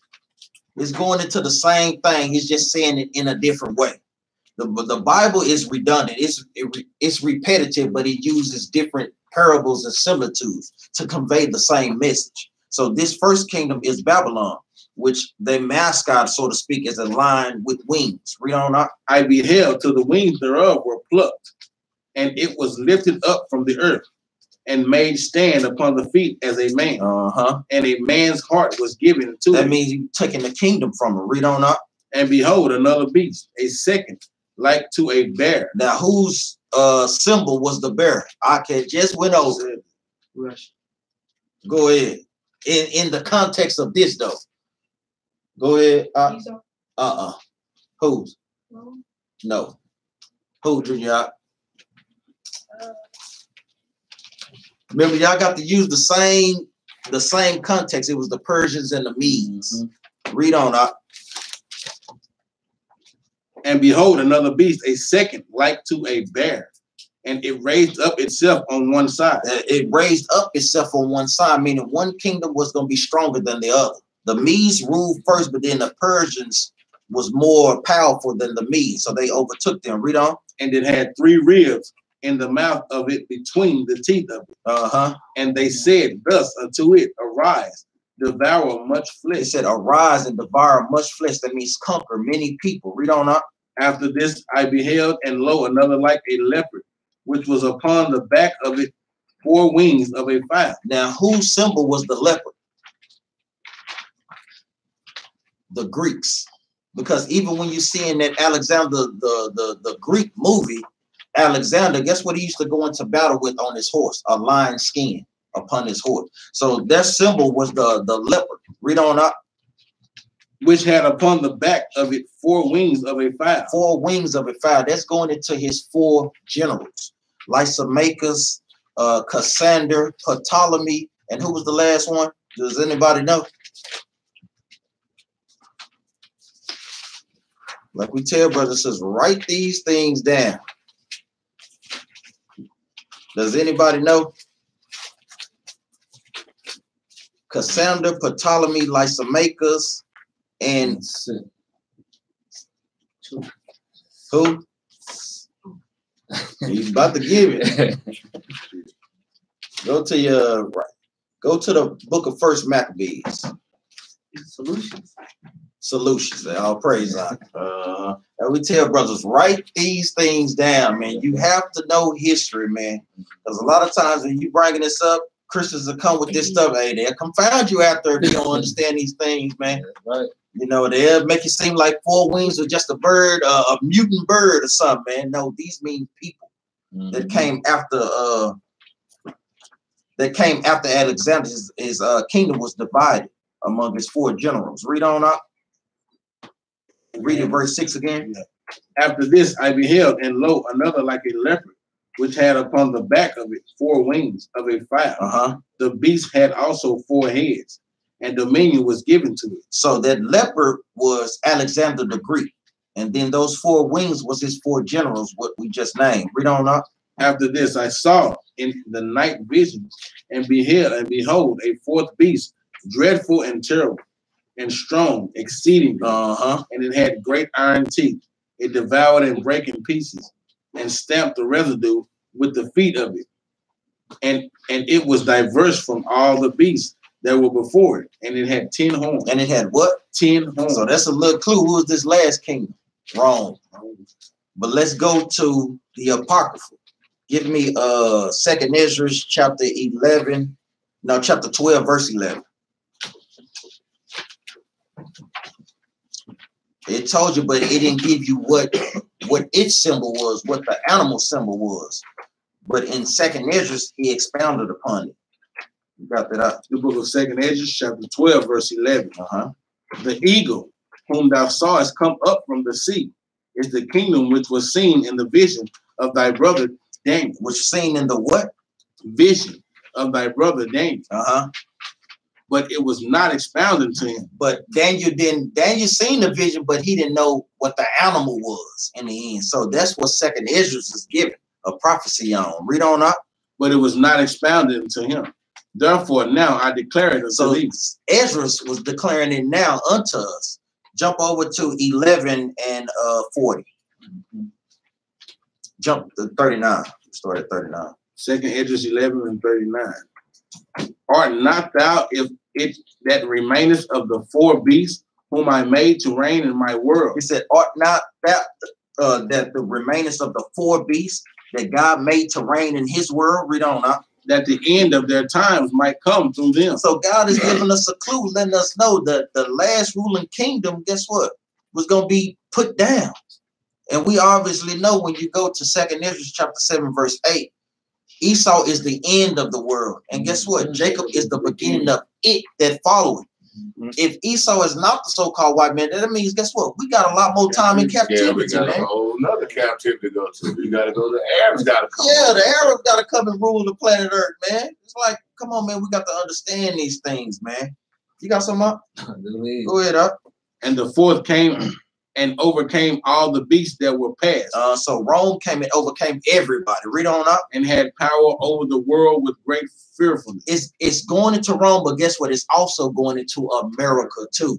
Read on, up. So y'all write those keywords. And over the whole compass of the earth with much wicked oppression. Don't be deceived. America rules with much wicked oppression. They try to go over there and tell people how to dictate and do in their lands when y'all shooting us down in the backs over here, man. That's being a hypocrite, man. That makes no sense, man. How many people done died while in jail with no water, no food? A lot of times our people need to research these things. Though America has atrocities on their hand, killing all the Native American Indians. Hundreds of millions of us died on the slave trade coming over here. Killing the Aztec Indians, our brothers. It makes no sense. The tribe of Issachar. Read on, up. And so long time dwelt he upon the earth with deceit. With deceit. Read on, up. For the earth hast thou not judged with truth. They not judging the earth in truth and God's laws. Read on up. For thou hast afflicted the meek. Thou has afflicted the meek. We are the meek. Read on up. Thou hast hurt the peaceable. We are the peaceable ones. Read on up. Thou hast loved liars. Thou hast loved liars, because America feeds us lies all the time. On that tell lies in vision, television. Read on up. And destroyed the dwellings of them that brought forth fruit. And has cast down the walls of such as did thee no harm. Because guess what? The Native Americans was peaceful when they came to them, and then they took that for granted and overthrew them. They had broken forth their covenant. See, but that's not the northern tribe. I agree. Hey man, we got to come up out of that, man. Read on now. You made me laugh. Read on now. Verse 34. Therefore is thy wrongful dealing come up unto the highest. Hey, guess what? They done did in so much wickedness, it done finally reached most high, man. The heavens, like I said, read on now. And thy pride unto the mighty. And thy what? And thy pride unto the mighty. Thy pride, because they are a very prideful nation, thinking they can never be overtaken, never be destroyed. Read on now. The highest also have looked up upon the proud times. Most high done looked upon their proud times. Read on now. And behold, they are ended. Wait a minute. They are what? And behold, they are ended. As we speak, America is going down, Israel. The dollar is going down. Guess what? The things that they're doing, the EU, that they done exited from Britain. A lot of these things is unfolding right before our eyes, Israel. That's why Christ warned us, watch and pray. Watch these things on the news, man, and put it together with the Bible, Israel. Read on up.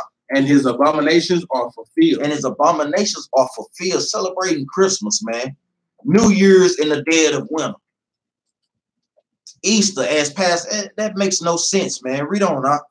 45. And therefore appear no more, thou eagle. Thy what? Thou eagle. What is the symbol of America? The eagle. The eagle. The symbol of Rome, the eagle, is going into the same thing. The symbol of Greece, the eagle. Read on up. Nor thy horrible wings, nor thy wicked feathers. The Most High said, nor thy wicked feathers. Read on up. Nor thy malicious head, nor thy hurtful claws, nor all of thy vain body. Read on up. That all the earth may be refreshed. Because when the Most High destroys this kingdom, all the earth gonna be refreshed. I remember when I pulled that scripture, guess what? Even the trees gonna rejoice, man. Because they tired of getting chopped down, man. Burnt up, man. You thinking they ain't feeling the pain that's going over there in the western part of America? They feeling it, man. Everything is feeling the whales in the ocean, the pollution in the ocean, man. The animals, exactly. All these things, they get tired of America, man. And the Edomites. Travel 3,000 miles to go over there to get shot, to shoot one lion. Exactly, man. That ain't did nothing doing nothing to nobody. It don't make no sense. The bees is getting fed up. Once you see the bees decline, guess what? They can't put pollen in the flower to produce anything, man. That's the reason why Esau has to make his GMOs. That's how he had to make all those different, because he got the substitute to the stuff that he destroyed. Exactly. So so guess what he does? He goes in, he sends his scientists in, he dissects those things, then he come out and give us the generic stuff. Exactly. The watered down stuff, man. That's why we have a lot of health problems too, man. But guess what? There's also a punishment for the Most High God, man. When we're not keeping His commandments, guess what? We don't have control over our food that we eat, man. That's right. You know, that's the punishment. Read on up. That all the earth may be refreshed and may return. And may return to being healthy again. All the smog in the earth, chemtrails. You don't think the birds get tired of flying in this stuff? Read on up. Being delivered from thy violence. Guess what? We pray that the Most High deliver us from the violence of this kingdom. Read on up. And that she may hope for the judgment and mercy of Him that made her. We pray every day that our Lord and Savior Yahushua, or the Most High send Yahushua to save us from this wicked captivity, man. Those are the prayers that we need to be saying. Give me Daniel chapter 4 and verse 17 real quick. The book of Daniel chapter 4 verse 17. This matter is by the decree of the watchers. The watchers is going into the angels. Read on up. And the demand by the word of the Holy One. To the intent that the living may know that the Most High ruleth in the kingdom of men. Guess what? We got to understand the Most High rules in these kingdoms, man. These kingdoms do not have any real power, man, except what our God gives them, the God of Israel. Read on up. And giveth it to whomsoever he will. Yeah, guess what? God gives this kingdom to whoever he wants. That's why, like we said, we see Donald Trump in power.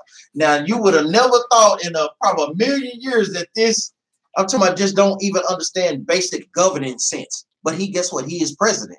Read on up. And giveth it to whomsoever he will, and set it up over it the basis of men. The basis of men. Read that last part again. And set it up over it the basis of men. That's a little shot at Trump too, letting you know That's that he is the lowest. You can't get no lower than the basement, Israel. Guess what? Donald Trump is the base men on the planet, man. The Edomites, the people that's ruling us, they are base men. We need to come back and be as we once were, keeping these commandments with the faith of Yahushua, Israel. Give me, you got some more? No. Give me Daniel's 4:1 right quick. Book of Daniel, chapter 4. Chapter 4 and verse 4. Book of Daniel, chapter 4, verse 4. I, Nebuchadnezzar, was at rest in mine house and flourishing in my palace. I saw a dream which made me afraid, and the thoughts upon my bed and the visions of my head troubled me. Therefore, so he had another dream. Read on. Therefore made I a decree to bring in all the wise men of Babylon before me, that they might make known unto me the interpretation of the dream. Jump down to verse 10. So he's seeking to the wicked wise men that don't know nothing again. And the thing about this is, when y'all see Trump and you see heads of America doing things that out of the ordinary, killing blacks, hands up, they get visions too. Yeah. But the Most High give them visions of things that's going to be coming. So, just like Nebuchadnezzar, he's the king of everything. But he had a dream that scared him. Nothing scared him on the planet, but the dream scared him. A lot of these times, Trump do things out of fear. Put a water wall up. Out of fear. Because the Most High is the one showing them the vision. Yeah, y'all finna get overthrown. Yeah. So they get in fear and they do things out of fear. Matter of fact, let's get that. I'm glad you brought that. Give me Micah 2:1, man. That's one of my favorites too, man. Brothers in the spirit up here, boy, for real. Give me that Micah 2:1, man, because the Most High God, he prophesied about it. He knows the thoughts and intents of these wicked people, man. He knows them, man. He created them. Book of Micah, chapter 2, verse 1. Woe to them that deserve iniquity. That devise. You good, huh? Yeah, all right, go ahead and read it. Woe to them that devise iniquity. The Bible said destruction to them that work sin, that devise or think of sin. Read on. And work evil upon their beds.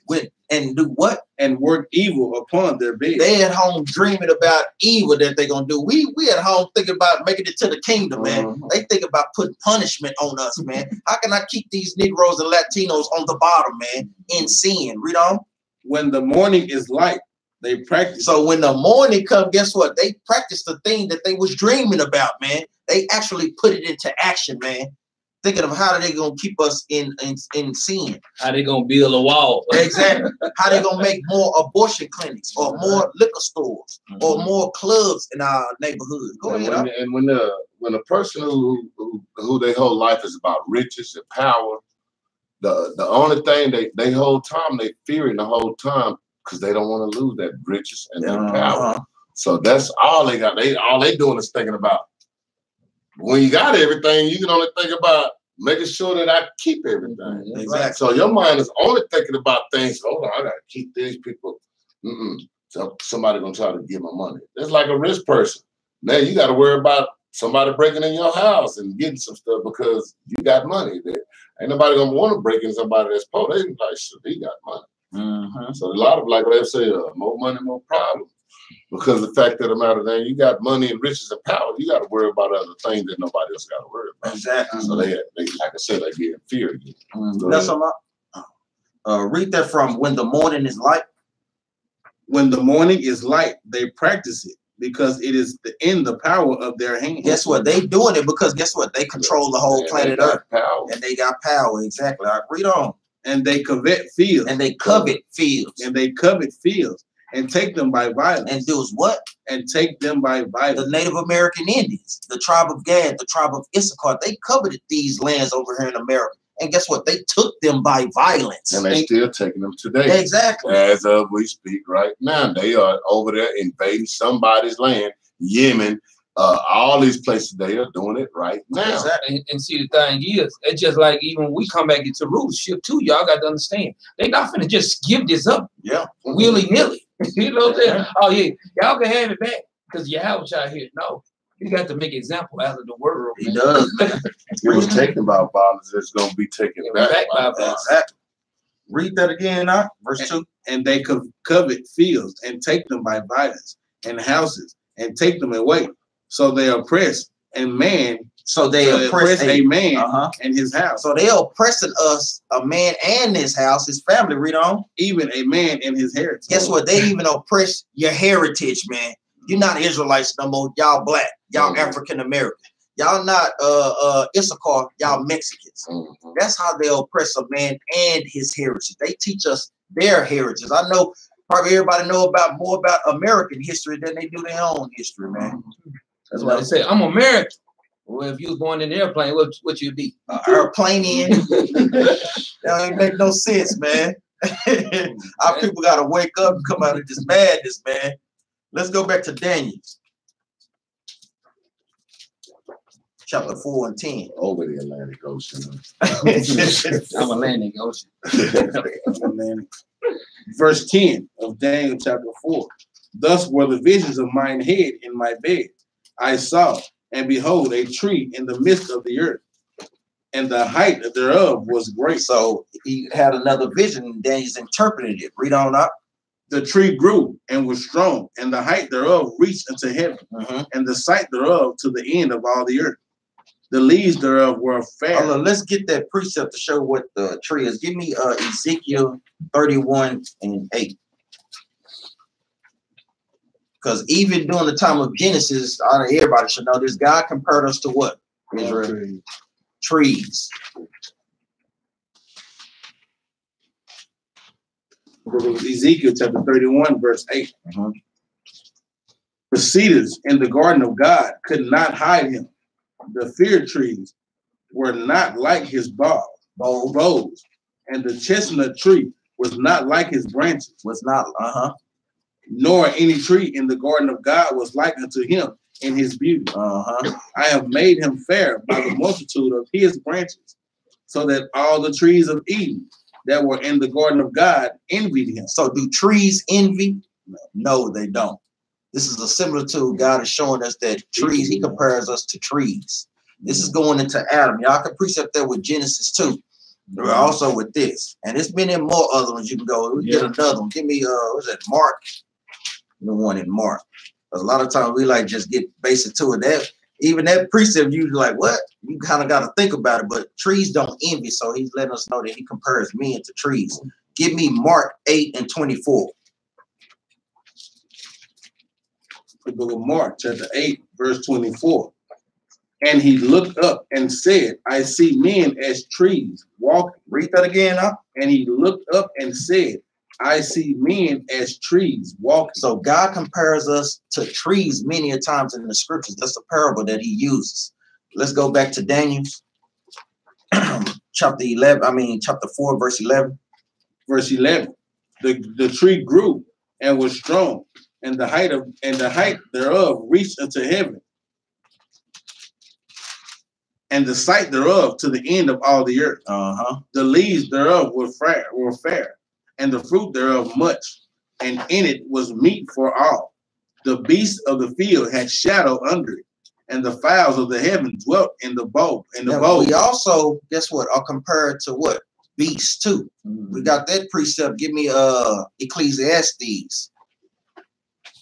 Like we say, it's imperative that you go precept upon precept, Israel. Ecclesiastes chapter 3 and verse 18, real quick. The book of Ecclesiastes chapter 3, verse 18. I said in mine heart concerning the estate of the sons of men, that God might manifest them, and that they might see that they themselves are beasts. So God compares, guess what, men to beasts, because a lot of times they acting like animals out here, man. Let's go back. Daniel chapter 4, verse 11. 12. 12. The leaves thereof were fair, and the fruit thereof much, and in it was meat for all. The beasts of the field had shadow under it, and the fowls of the heaven dwelt in the boughs thereof, and all flesh was fed of it. I saw in the visions of my head upon my bed, and behold, a watcher and holy one came down from heaven. He cried aloud and said, thus, hew down the tree. Cut the tree down. Read on. And cut off his branches. And his branches. Read on. Shake off his leaves. And scatter his fruit. Read on. Let the beasts get away from under it, and the fowls from his branches. Let the other people get away from his philosophies. Read on. Nevertheless, leave the stump of his root. Leave the stump. Those roots is going into what? Your offspring of your children. Read on. Even with a band of iron and brass, in the tender grass of the field, and let it be wet with the dew of heaven, and let his portion be with the beasts in the grass of the earth. Let his heart be changed from man's, and let a beast's heart be given unto him, and let 7 times pass over him. And let 7 times pass over him. Jump down, verse 18. Verse 18. This dream I, King Nebuchadnezzar have seen. Now thou, O Belshazzar, declare the interpretation thereof. For as much as all the wise men of my kingdom are not able to make known unto me their interpretation, but thou art able. For the spirit of the holy gods is in thee. Then Daniel, whose name was Belshazzar, was astonished from 1 hour, and his thoughts troubled him. The king spake and said, Belshazzar, let not the dream or the interpretation thereof trouble you. Belshazzar answered and said, my lord, the dream be to them that hate thee. Daniel basically said, I'm not worried. Read on. And the interpretation thereof to thine enemies. To thine enemies. Read on. Verse 20. The tree that now this is the interpretation. Read that. The tree that thou sawest, which grew was strong, whose height reached unto the heaven, and the sight thereof to all the earth, whose leaves were fair, and the fruit thereof much, and in it was meat for all, under which the beasts of the field dwelt, and upon whose branches the fowls of the heaven had their inhabitation. Read on. It is thou, O king. It is what? It is thou, O king. So that tree that he seen in his vision, it was King Nebuchadnezzar. Read on. That art grown and become strong. Because he was grown, he had grew up and conquered many nations and was strong. Read on. For thy greatness is grown and reaches unto heaven, and thy dominion to the end of the earth. Because he was the top superpower on the planet Earth during that time. Read on. And whereas the king saw a watcher and holy one coming down from heaven and saying, hew the tree down. Hear the what? Hew the tree down. Cut the tree down. Read on. And destroy it. Yet leave the stump of the roots thereof in the earth. Even with a band of iron and brass in it, in the tender grass of the field, and let it be wet with the dew of heaven, and let his portion be with the beasts of the field, till 7 times pass over him. Read on. This is the interpretation, O king, and this is the decree of the Most High. This is the what? And this is the decree of the Most High. Jump down to 26. Verse 26. And whereas they commanded to leave the stump of the tree roots, thy kingdom shall be sure unto thee. After that thou shalt have known that the heavens do rule. Read on. Wherefore, O king, let my counsel be acceptable unto thee, and break off thy sins by righteousness. Jump back up. He said, jump back up and read that again. 27. Yeah. Wherefore, O king, let my counsel be acceptable. So Daniel is, guess what? Telling King Nebuchadnezzar, let thy counsel be acceptable. You better listen to what I'm saying, because guess what? This is talking about your kingdom, and he still didn't even know it. Read on. Let thy counsel be acceptable unto thee, and break off thy sins by righteousness, and thine iniquities by showing mercy to the poor. He said, break off your iniquities and showing mercy to the poor. Read on. If it may be a lengthening of thy tranquility. Of thy peace or calm. Read on up. Verse 28. All this came upon the king Nebuchadnezzar. At the end of 12 months, he walked in the palace of the kingdom of Babylon. Let's see what the wicked king said after all the advice that Daniel gave him. Read on. The king spake and said, is not this great Babylon that I have built for the house of the kingdom by the might of my power? By the might of what? By the might of my power. Now, Daniel just gave him interpretation, and guess what? The Most High God gave him that kingdom, but he still has pride on him, thinking that he did it all by himself. That's also going into the bless those and bless us, like the woman that he and Joshua, and Joshua spies on. He gave him opportunity. Yeah. He said, look, I'm giving you opportunity. He said, man, ease the yoke up on them. Maybe the Most High God will ease the yoke up on you. Yeah. But the pride of his heart wouldn't let him do it. It's the same thing. Read on up. By the might of my power and for the honor of my majesty. Of his majesty, thinking he did it all by himself. Let's see what the Most High did. Read on up. While the word was in the king's mouth, there fell a voice from heaven saying, O King Nebuchadnezzar, to thee is it spoken. The kingdom is departed from thee. So even before he could get out the rest of 30 of the Most High called, hey, take the kingdom away from him. He can't even get out what he gonna say because he got pride on him. He understand. See, he knew even from the beginning that guess what? Through Daniel's interpretation of the dreams that we had the one true God, but he still was in his pride thinking that he was doing. So the Most High God took the kingdom from him. Read on up. Verse 32, and they shall drive thee from men, and thy dwelling shall be with the beasts of the field. So you're gonna be just like a regular old man. Read on up. They shall make thee to eat grass as oxen, and 7 times shall pass over thee, until thou know that the Most High ruleth in the kingdom of men, and giveth it to whomsoever he will. Read on up. The same hour was the thing fulfilled upon Nebuchadnezzar, and he was driven from men, and did eat grass as oxen, and his body was wet with the dew of heaven. Till what? Read on up. Till his hairs were grown like eagle's feathers. Till his hair. You know how that bum, you know you can look at some bum Edomites out there, boy. They looking like, hey, Neanderthals, boy. Read on up. And his nails like birds' claws. Hey, he couldn't even, he ain't got Moab manicuring them nails no more. Hey, you can look like a creature out there, man. Read on up. And at the end of the days, I, Nebuchadnezzar, lifted up mine eyes unto heaven, and mine understanding returned unto me. Read on now. And I blessed the Most High. And he did what? I blessed the Most High. That goes into, guess what? When your behind is afflicted, you'll get right. The affliction. Hey, they shall seek. Read on now. And mine understanding returned unto me. And I blessed the Most High. And I prayed and honored him that liveth forever, whose dominion is an everlasting dominion, and his kingdom is from generation to generation. Read on, huh? And all the inhabitants of the earth are reputed as nothing. All the other nations outside of Israel are nothing to God. Read on, huh? Are reputed as nothing. Have a reputation as being nothing. Read on. And he doeth according to his will in the army of heaven, and among the inhabitants of the earth. And none can stay his hand.